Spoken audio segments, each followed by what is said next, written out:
Hey, what's going on YouTube? Today I'm going to be talking about my Flicker Strike build for PoE Settlers of Calgar League and kind of just go over why I think this build is tremendously better now than it used to be, particularly because of its increases to effective hit pool and how it's kind of improved in that aspect. So if you like content like this, be sure to subscribe. Check me out on twitch.tv/bikespokes, and let's get into it. This is commonly known as the Forbidden Shaco Flicker Strike. It's been around for a long time. Build has changed and molded based on the meta, but it's always kind of existed. And this build is putting out a total of 245 million hit DPS, 307 million combined DPS against bosses, and about 176 mil DPS with 220 mil combined DPS in mapping, just about, give or take. But those are rough numbers for how the build's doing right now. And the reason that the number changes so dramatically versus single target and multi-target is based on a simple change to flasks. During mapping, you're going to be running Progenesis. During bossing, you're going to be running a tincture. So the tincture gives us a total of about 150 million DPS increase to our damage for single target. And then otherwise, we are using Progenesis and mapping and then relying on our buffs through killing enemies recently, killing rare and unique enemies recently, shattering enemies recently, and freezing enemies to increase our DPS further through mapping. Since we're not going to be killing enemies during a boss fight, we have to rely on some way of increasing our single target. Tinctures has been doing that. In particular, we are using a prismatic tincture with increased effect and melee weapon damage penetrates elemental resistance. So you're getting basically a 60 to 70% DPS increase just from having this tincture active. And basically the way you want to use it in boss fights is wait for boss armor to go down and then activate it and then lay out onto them. And then if it goes down at any point, which you should not have a problem with it going down because the boss should be dead by the time you mana burn out. But if there's like immune phases or something, you mana burn out, just keep it up whenever it comes back up and you'll be just fine. This build is reaching a 112k effective hit pool, so 112,000 EHP in mapping and about 85,000 in bossing since we are taking Progenesis off during bossing. That's significant for Flicker Strike when Flicker Strike used to be one of those 16k to 20k EHP kind of builds that would die to the wind and would zoom, but would not be able to do much else besides zoom and be a glass cannon of a melee build. So now the build can actually take a hit. It's got insanely high Fizz max hit, and it's got insanely good Elemental max hit from the change to endurance charges, but also the fact that we get access to Flesh and Stone now in Sand Stance, and then we also get access to Immortal Call on automation. So we are getting an active of like 70 to 80% Fizz mitigation just from those alone, and then we're stacking armor and converting all of our evasion to armor. So if we go over the tree is a lot more complicated than I expected it to be. I did a lot of experimenting with Flicker Strike's tree, trying to figure out the best way to manage the tree, and I think I've got a pretty locked in tree. There are a few things you could change to either increase your damage or increase your defenses depending on your playstyle, but for the most part I'm happy with this tree. This tree is allowing us to get 100% elemental avoidance, so 100% ailment avoidance. We're also getting full suppression with this tree. And then we're also managing our reservation because we are swapping off of the old Frostbite applied with Vortex strategy because the build can no longer cast Vortex at instant speed. We are swapping off of that to a 6-link aura setup instead. And so this is kind of what I came up with. For the jewels, it's pretty straightforward. We're using an impossible escape to get a couple of extra ailment avoidance points in max life, and then we're getting 12% suppression and some reservation.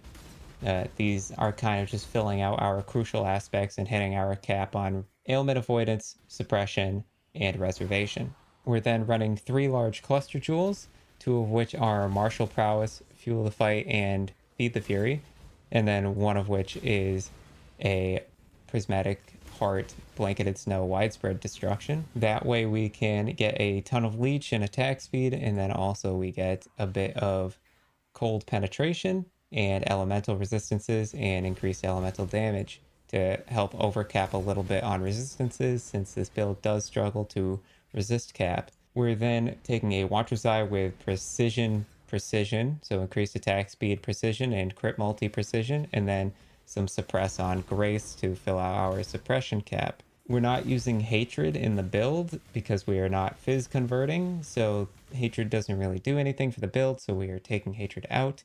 So we cannot take advantage of hatred mods on a Watcher's Eye, so we are using precision mods instead. They're still fantastic mods, still worth running a Watcher's Eye, and obviously the suppress cap does matter as well. We're then also going to be running an Ancestral Vision in order to help fill out our elemental ailment avoidance. Since we are suppress capped, we are getting 50% ailment avoidance from Ancestral Vision, which is huge. We're then running 2 triple crit, increased max life Viridian Jewels, and we want to make sure that we're using global crit, one-handed melee crit, and melee crit on these because no other crit works. Crit to cold skills does not work. Flicker Strike is not a cold skill. Elemental skills does not work. It's not an elemental skill. It is a physical movement skill. So we have to take advantage of global crit, melee crit, one-handed melee crit. We're also taking Intuitive Leap with Corrupted Blood immunity in order to get a lot of these skill points in this like little cluster where there's crit multi, max frenzy charge, and some extra increased max life and attack damage and movement speed and crit chance. So it's like pretty good all arounder to get a bunch of really useful nodes in that area. And that's about it for the jewels. Besides that, we're just running 2 small cluster jewels that give us increased reservation, increased effect, chaos res, elemental res, and max life. So good defensive cluster jewels that help us round out our reservation issues. And then we're running a forbidden flesh and flame to allocate impact onto the build to help with our accuracy, hit range, as well as our hit chance, and then gives us extra melee damage based on proximity since we're going to be literally inside the enemy. We want that. If you're not running Forbidden Flesh and Flame and you're running 2 extra triple crit jewels, then you would get rid of Headsman, in which case you would not have a 20% culling strike, which is insanely powerful. So it is worth using a Forbidden Flesh and Flame. And the reason we're doing impact in particular is because the small node traveling to impact has the least impact. The rest of them have attack speed attached to them, or increased endurance and frenzy charge duration, or increased crit chance. So in the path to impact only has increased AoE and increased attack damage. The alternative, I guess, to impact is you could go masterful form as well. Either or would work. They pretty much accomplish the same thing. You're not really having a downside depending on which one you choose. Both are fine. So that's the skill tree. For the items, we are running a Paradoxica setup. So we are running Paradoxica Val Rapier, particularly for the fact that it deals double damage with attacks. So it's guaranteed double damage. And then we get elemental penetration, attack speed, and then we also get intelligence, which helps us fill out our intelligence situation. And then we get global crit on top. So very good weapon. Doesn't have a lot of fizz DPS, which is fine because we're stacking flat cold damage, so we don't need to worry about fizz converting. And then for our offhand, we're running a Pandemonium Weaver Jingling Spirit Shield. It gives us an extra frenzy charge, it gives us increased attack damage, cold damage is extra chaos damage, increased cold damage, max life, chaos res, elemental avoidance to help fill out our avoid situation, and then increased attack speed. It's basically best in slot for your shield. For the helmet, we are running a Forbidden Shaco. Mine is a 35 Ice Bite for Cruelty, Any 35 Ice Bite is fine. You could even do 34, 33, 32 Ice Bite, depending on what the second socketed gem support is. Prioritize getting 35 Ice Bite, even if the second support doesn't do anything. And then if you have good currency, go for a second mod that is good. So I have Cruelty, it gives me 15% more damage multiplier, basically. Now, also keep in mind with Forbidden Shaco that some supports can brick your Flicker Strike. So when you're looking to pick out a Forbidden Shaco, even if the second mod doesn't do anything, do make sure that it's not going to brick your build, because there are some Forbidden Shacos that have supports that alter your Flicker Strike in a way to where it's unusable. Things like cast when damage taken, or like Nightblade, or stuff like that, where it like forces you to have a different requirement to use the skill. So keep that in mind. Forbidden Shaco does follow those rules. You need to make sure that you are not screwing yourself over. We're then running a replica of Feral's Fur. Iron has +2 AoE. +2 AoE corrupts really good on this. Obviously, any replica Feral's Fur will do because it gives us max frenzy charge and endurance charge all the time, pretty much full uptime. So very important to have that. And then for the gloves, we're running level 30 aspect of the cat with increased attack speed, max life, max frenzy, 2 additional nearby enemy targets on non-val strikes, which is really good for flicker strike. Basically improves their clear dramatically, and then increased crit and ele damage. The only way to really improve on these gloves is by corrupting them for an extra frenzy charge, but it's very expensive to do that, even for me. That's extremely expensive. So that's like a pipe dream, but you know, it is a thing you can do. For the boots, we're using Darkrai Vectors. The only mod that really matters on the Darkrai Vectors is Suppress to help fill Suppress cap. Apart from that, +2 duration does help because we have Immortal Call in the boots, as well as Blood Rage, so it does buff those skills. It is good. For the amulet, we're using a Yoke of Suffering. Mine has corruption attack speed. The best corruption you can get on this is 22% to, or 20 to 24% elemental attack skill damage, so 24% wed. And we're allocating Force of Nature. Of course, best of in slot would probably be a 4 Anoint Yoke of Suffering, which is unfathomably expensive. We're talking about buying Strangle Gas, 4 anointing them, corrupting them, and then having them corrupt to rare so that you can then Mythic Orb them into a yoke.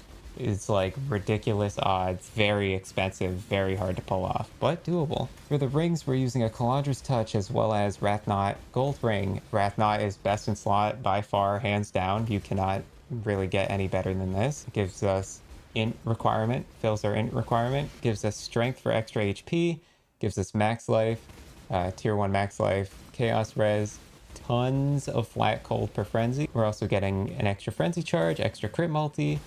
We're getting tier 1 wed, and we're also getting increased crit and crit multi if we've shattered an enemy recently, so good for clear. Insane ring. For the belt, we're using a Mage Blood, go figure. We're just looking for high resistance on fire and cold, and then we're using a resistance catalyst on the Mage Blood, leftmost 4. Obviously a double corrupt is doable because we are breaking past strength requirements, so you can do a double corrupt Mage Blood on this build. For the flasks within the Mage Blood, we're using a Diamond Flask, Silver Flask, Quartz Flask, and Jade Flask with increased effect on all of them, and reduced effect of curses, increased crit chance, elemental resistances, and increased armor. The reason we're using a Jade Flask is the flat evasion works better when converting over since we're using Grace, but then increased armor on the flask works better than increased evasion because then it's surmounting all of our armor already being converted and then increased. So really hard to explain, but basically flat evasion better, increased armor better. Increased evasion worse, flat armor worse is the best way to put it. So that's why I resulted in that and not the other way around. So let's go into our skills.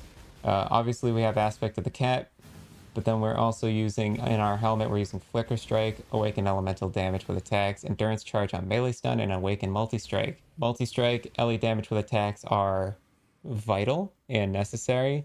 Endurance Charge on melee stun is best in slot if you are up to 12 frenzy charges. Otherwise, you should be using close combat. So it's a very close tie between the two. You can kind of use either or. They both kind of do the same thing. Um, endurance charge on melee stun just works better based on how many endurance charges you have. Now the thing is since we're using Immortal Call, we're not always actively capped on endurance charges, so there is an argument that close combat is still better. And I'm just kind of having this realization now that maybe I want to swap that.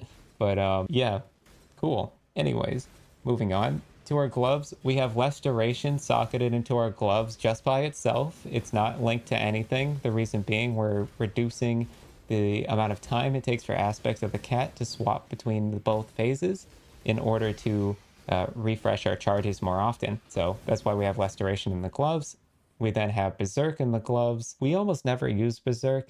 We're just kind of using it if, like, say Simulacrum, we're blasting through packs of enemies and then we have all this rage and then the boss just kind of spawns on top of us. We can pop Berserk and get a huge burst of damage. It's also good for when we're flying through like breach stones and stuff like that. But for single target bossing, never using it. We're then using Portal and Cast on Death. This is particularly because there's not a lot of other gem skills to use here, since totems are the ancestral totems were removed from the game. Portal and Cast on Death kind of fits here. I couldn't really find anything better.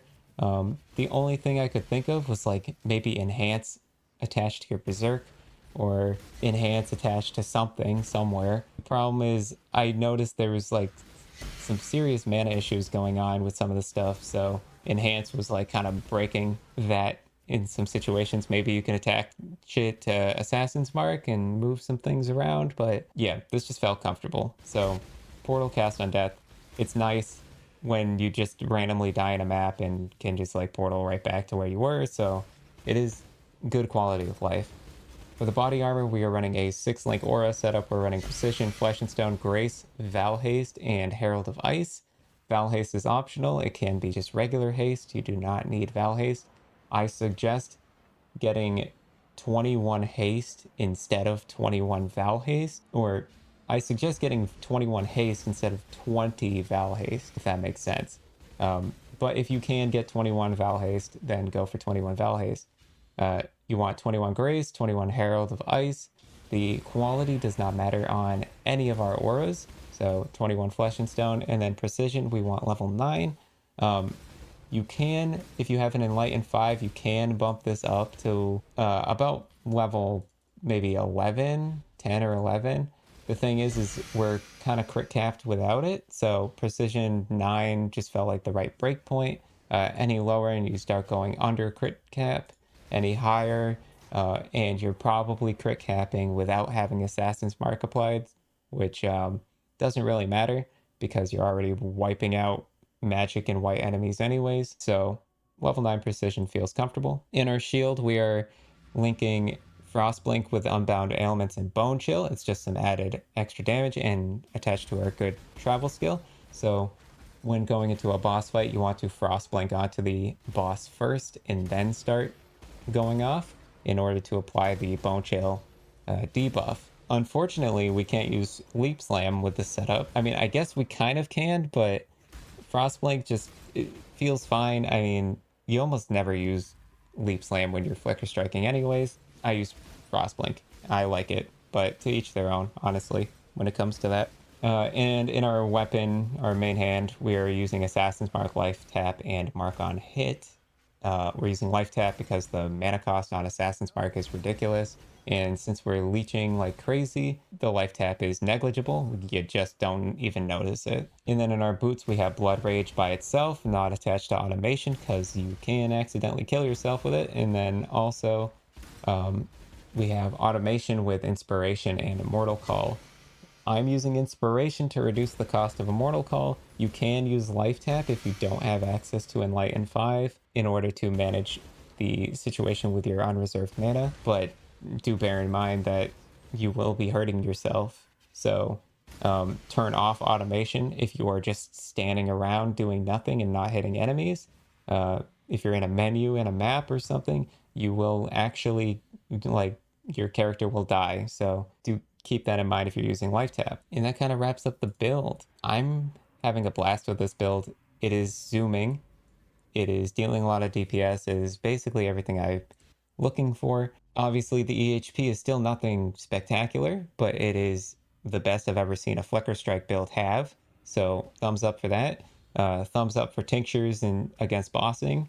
Really helps with single target and bossing. The clear's tremendous. Build is all content viable by the looks. I haven't had a problem with any content so far. Tier 17 mods, I guess, is the only problem. The build does struggle with map mods. There are like a good 4 or 5 map mods you like straight up cannot do. Uh, but besides that, build's great. And yeah, thanks for watching. Be sure to check me out on stream if you want to see this build in action at ttv/bikespokes, and I'll catch you around. Peace out.